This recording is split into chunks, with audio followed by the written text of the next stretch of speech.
Short questions, short answers by Torah teacher Ariel and eBible. Copyright Tatze Torah Ministries 2015, all rights reserved. Here's our question for tonight. Why do most Jews reject Jesus as the Messiah? We're of course talking about unsaved Jews.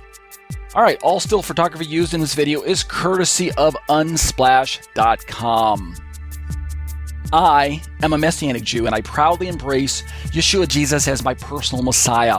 Most Christians know that the Jews in the first century rejected Jesus because of his supposed political failings of John 6:15 and because of his claims to divinity. Read John 10:33. So that's first century, right? We know that. But what about today? What about today's 21st century Jews? Why do they reject? In many ways, the Jews of the last 2,000 years or so have not so much rejected Yeshua as the Messiah of Israel as they have rejected Christianity as a competing religion to Judaism. This is just my perspective of witnessing with unsaved Jews over the course of my 25 years of witnessing with them or so. Okay, this is my perspective. To the religious Jew, Jesus and Christianity are intertwined concepts and cannot be neatly separated in discussions about messianic candidates. It's one of the first things that you need to realize as Christians. What happens is that many Jews who are mildly familiar with the New Testament nevertheless misunderstand the message of Yeshua and of Christians. And interestingly enough, and kind of humorously, sometimes these Jewish people end up attempting to use those verses that they read and misunderstand. They use these verses from the New Testament in their argument against Christianity and against Jesus. So they've heard something said about Jesus, and they're not sure if it's truth or if it's fact, if it's fiction, but they think maybe it was found in the Bible, so they start rattling those things off, and that's what their argument is.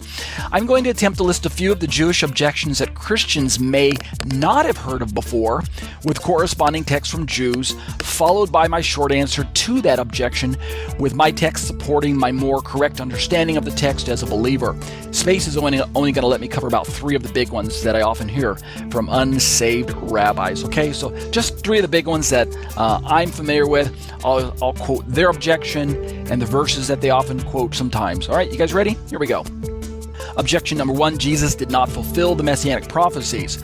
Our king is still on his way. Christianity says he was that king, but even Jesus himself disagrees. Read Ezekiel, Isaiah, and even the book of John, where Jesus seemingly says that he's not the king that they're looking for. All right, here's my answer. He will fulfill many of the future prophecies during a second coming millennial kingly reign on earth. Read Matthew, Zechariah, and Isaiah. Even the book of Hebrews recognizes, quote, at present, we do not yet see everything in its subjection to him. That's actually Hebrews 2:8. So the things he didn't fulfill at his first coming, he'll do at the second coming. Objection 2. Judaism doesn't need to rely on signs and wonders and miracles like Christians do in order to believe in Messiah. Read Deuteronomy and the book of John. Jewish belief is actually based on national revelation of God to a people. Read Exodus 19:1-5. That's another strong objection from Jewish people, right? Here's my answer. Christianity is rooted in biblical Judaism and thus accepts national revelation as well. However, the apostolic writings are based on eyewitness testimony by Jews and Gentiles who lived and met the living Messiah 2,000 years ago. Understand that? And many of which performed their own signs and wonders and also wrote down what they encountered. Read Mark, Luke, and Acts.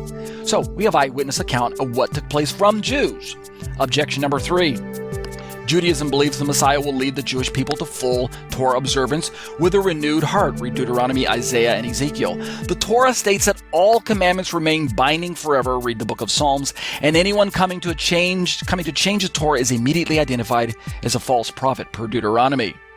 Christians, this is their objection still, Christians have historically rejected Torah, claiming Jesus fulfilled it so that they don't have to follow it anymore. Matthew 5:17.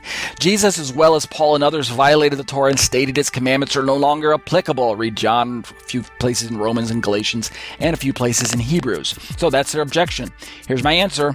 Yeshua came not to do away with Torah, but to fulfill it. Read Matthew 5:17-20. Every Christian who knows his New Testament affirms that Jesus kept the law blamelessly.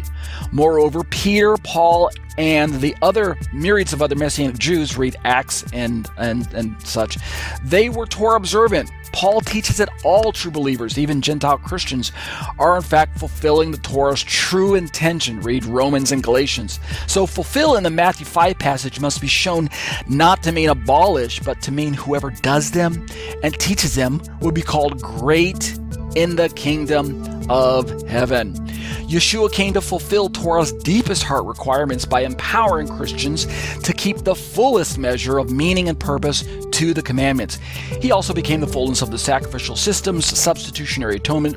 Read Hebrews chapter 9, which satisfies God's righteous requirement as embodied in the law.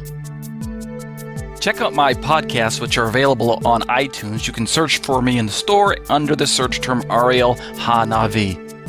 But if you prefer to watch your theology, check out my YouTube channel, subscribe to my YouTube channel, and click the bell for notifications.